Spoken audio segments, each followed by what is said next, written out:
Bonjour everyone, I'm Sophie Gardner-Roberts, web editor of France Today. Welcome to France Today Live. In this episode, I was joined by Kristin Espinasse, columnist for France Today magazine and creator of the popular blog French Word a Day with its newsletter. We talked about her recently released book, A Year in a French Life, all the quirks of living in France as an American expat, and the culture shocks that Kristin has encountered throughout her time in France. If you enjoy the video, the full uncut session with bonus content is available exclusively to our France Today members. If you'd like complete access to our video archive, as well as the opportunity to view future events live and be a part of the Q&A session with guests, you can follow the link in the description to become a member. Finally, make sure you hit subscribe and turn on notifications so you never miss out on our videos. Let's get started.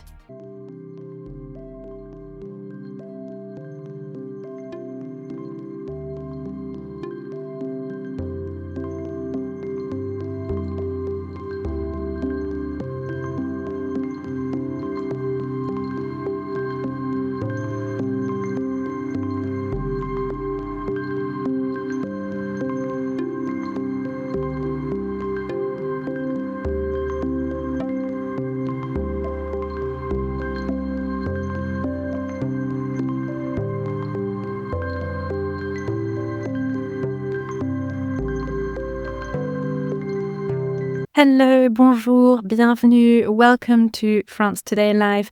I'm Sophie Gardner-Roberts, web editor for France Today, and I'm your host today for this live interview in which we'll be chatting to France Today columnist, blogger extraordinaire and author Kristin Espinasse, who has recently released her latest book, A Year in the French Life. Before we begin, we'd like to thank you very, very much for all your comments on our previous events. Thank you as well for being a part of our very vibrant Francophile community here at France Today. So, without further ado, I'll invite Kristin to join me. Hello, bonjour. Hi, Sophie. How are you? Very well, thank you. How are you? Very well, thank you. I'm nice so to be glad. here. Yes, I'm so glad you're here. I have a quick little introduction about you, which I'll just read out. You are an Arizona-born writer who has lived in France since 1992, and you're best known for your popular blog French Word a Day, which warmly connects readers to French life and language, as well as your books, such as Words in a French Life, Blossoming in Provence, and the recently published A Year in a French Life, which weave personal essays about French language and culture. You were also awarded the Médaille des Valeurs Francophones, distinction by La Renaissance Française, for your continuous efforts in sharing French language and culture. You write with humor and insight about your life in Provence with your French husband, 2 children, your mother, and your beloved dog, Richie. And our readers will also recognize you from the pages of our magazine with your regular column, Le Dernier Mot. And for the viewers who don't know me, I'm Sophie, and I've been France Today's digital editor for about 2.5 years. And I've been raised on dual cultures and languages because I was born in France to British parents.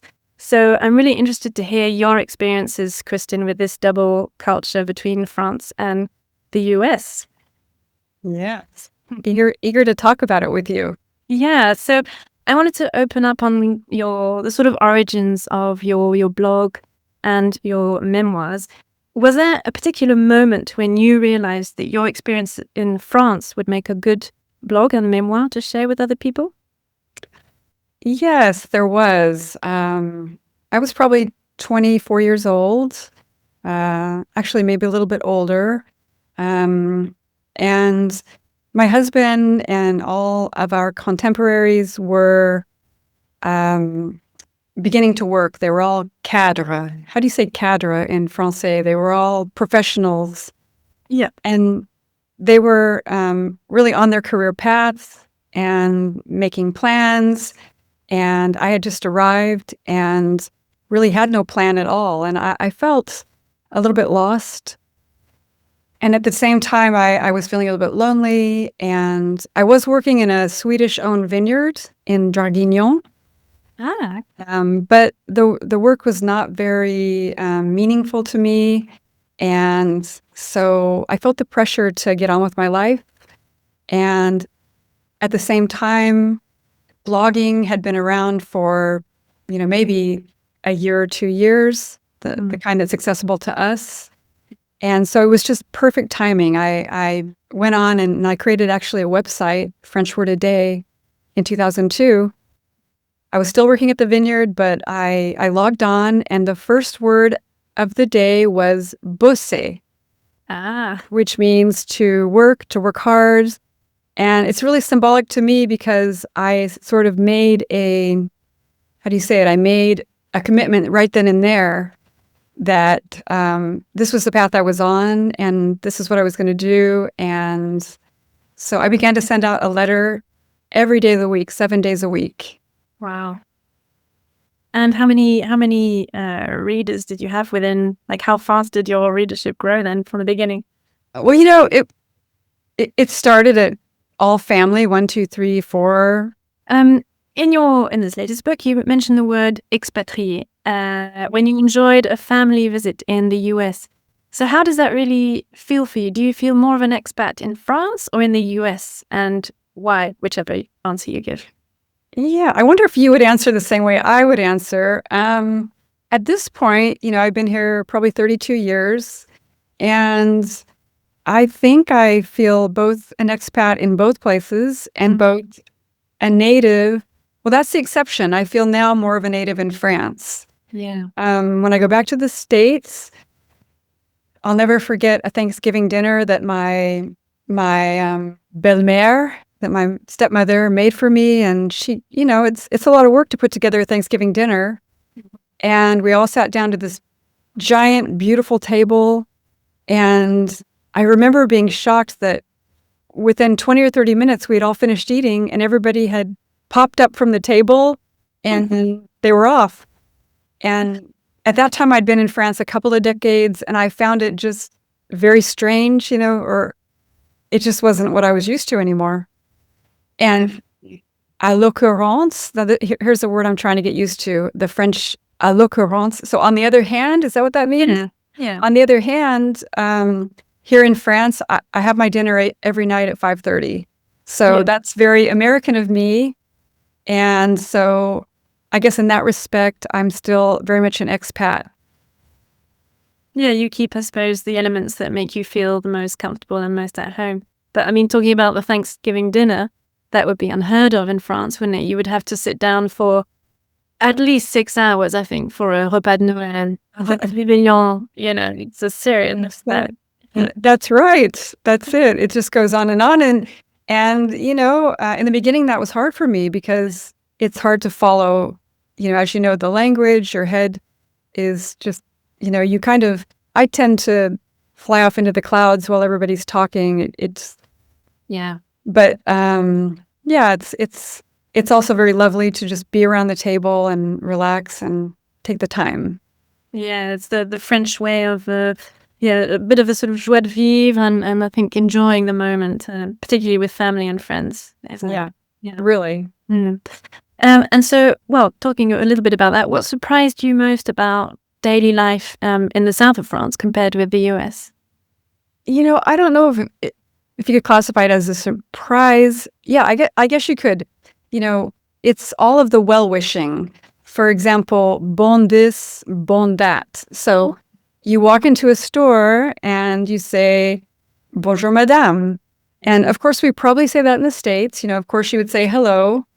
But if you don't say it, somebody will correct you, right? They're going to correct you and say, oh, yes, bonjour.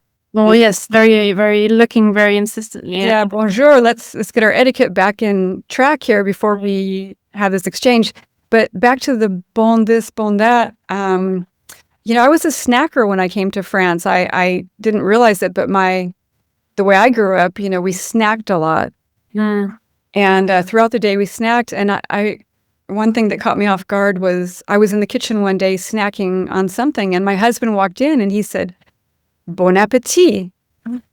And it just really embarrassed me because, I don't know, I was snacking. And then, of course, later on, I might be on a bench in Paris having a sandwich and people walk by and they say, bon appetit. So what are some other ones? There's bon vendange. My husband is doing the harvest right now, the grape harvest. Oh, wow. At some friends, so you'd say bon vendange. So it surprised me that, all these well wishes. Yeah. But then you can make a faux pas, a mistake there, because right up the street from where we are, there's a little local, a little port full of old fishing boats. Yeah. And I left my husband there one day, and all the men were fishing, and I was just about to say bon pêche. But, you'd never say that to a fisherman. Did you know that? I did. I was just about to point that out. I think the only moment where you shouldn't say it is to a fisherman. Yeah. Really? You already knew that? Do you have some fishermen in your family? No, but I grew up around a lot of rivers and canals, so many fishermen were there, and we quickly learned never to wish somebody bon pêche. Yeah, it's because it brings them a bad luck, I think. Or bad luck, yes. I hope you're enjoying this video so far. If you are, give this video a like. It really helps others discover it too. And remember, France Today members get the extended version of this episode and all others, as well as exclusive masterclasses and the opportunity to join webinars live to participate in the Q&A session. You can find out more about membership in the description below. And don't forget to subscribe so you're first to know when our next episode gets live.